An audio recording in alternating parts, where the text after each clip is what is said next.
Inicio lembrando que, no novembro como este, em 1823, houve o primeiro golpe de Estado no Brasil com fechamento da Constituinte daquele ano.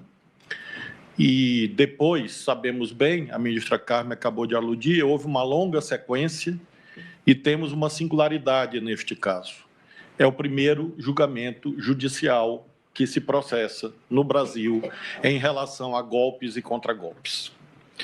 Isto, como disse no primeiro julgamento, pode conferir uma aparente nota de excepcionalidade, mas vemos aqui e agora, do ponto de vista técnico, é a tarefa de aplicação da Constituição e das leis a fatos e provas. Nós temos, portanto, muitas polêmicas externas a esse julgamento, porém, do ponto de vista da atividade cotidiana de um tribunal, temos a reprodução de modelos e de metodologias que fazem parte da consistência de um pronunciamento judicial. Para a compreensão daquilo que irei, ao final, fixar como meu voto, lembro 4 ou 5 pressupostos que me parecem especialmente relevantes. O primeiro é quanto ao fato de nós termos, inclusive desta tribuna, a lembrança de que há fatos ainda a serem cabalmente esclarecidos. E isto nos remete a um debate sobre os famosos inquéritos que nunca acabam. Supostamente haveria no Supremo Tribunal Federal um intento, um intuito, uma sanha, de fazer com que inquéritos, sobretudo sobre a condução do eminente ministro Alexandre, mas de todos os ministros, de um modo geral, se eternizassem. E não é isso. Na verdade, se trata do estrito cumprimento do dever inscrito nas leis a partir de provocações dos fatos, da empiria e das partes interessadas.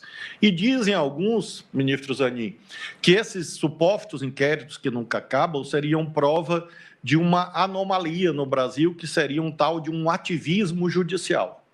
E isso se tornou um lugar comum de baixíssima qualidade doutrinária e técnica, para que a pessoa, às vezes, até consiga ornar pronunciamentos destituídos de consistência. É quase como se fossem palavras mágicas. Eu não tenho bem o que dizer, eu digo, não, isso é culpa do ativismo judicial. Isso tem tanta consistência quanto as espumas das ondas que quebram na praia, porque essa é uma expressão, como bem sabemos, trazida dos Estados Unidos, aplicada em contextos totalmente diferentes no caso brasileiro. Às vezes, ministro Alexandre, isso é usado, quando se refere a inquéritos que nunca acabam, ativismo judicial, para obter aplausos fáceis em certas plateias, mas faço questão de, como presidente da primeira turma, dizer com toda a serenidade, nesses anos que aqui estou e conhecendo um pouco da história do Supremo Tribunal Federal, inclusive do momento presente. O que acontece aqui, no Supremo, na primeira turma, na segunda turma, no plenário, é a aplicação, a interpretação da Constituição e das leis aos fatos, à luz das provas.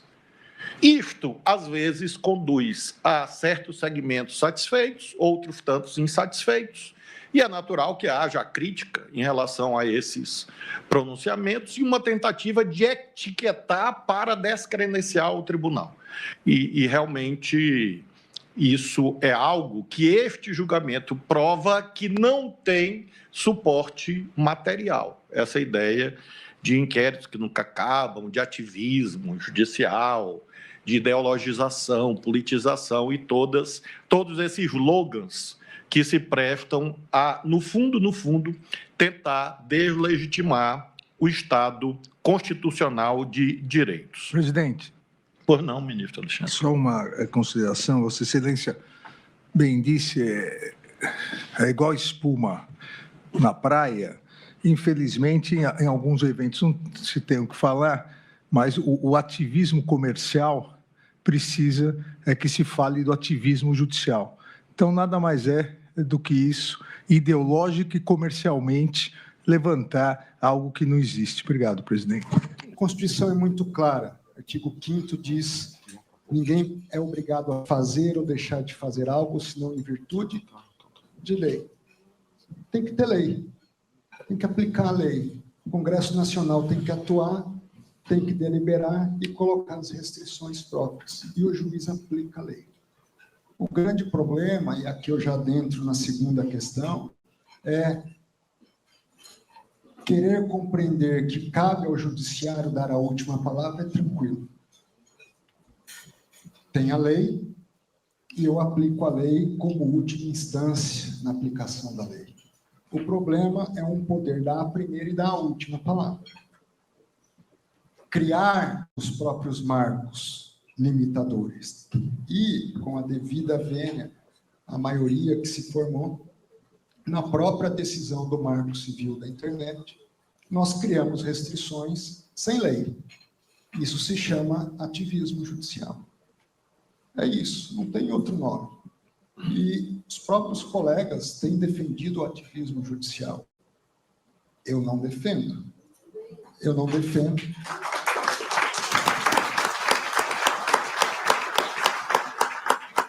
E não defendo porque a Constituição não me dá esse direito. À luz do artigo 5º e à luz do próprio artigo 2º, que coloca 3 poderes independentes e harmônicos. E onde começa o poder de um, ele se termina quando começa o poder do outro. E o poder do legislativo é legislar, do executivo é executar, e do Supremo é julgar. De acordo com o quê? Com as leis. É isso. Muito obrigado. Qual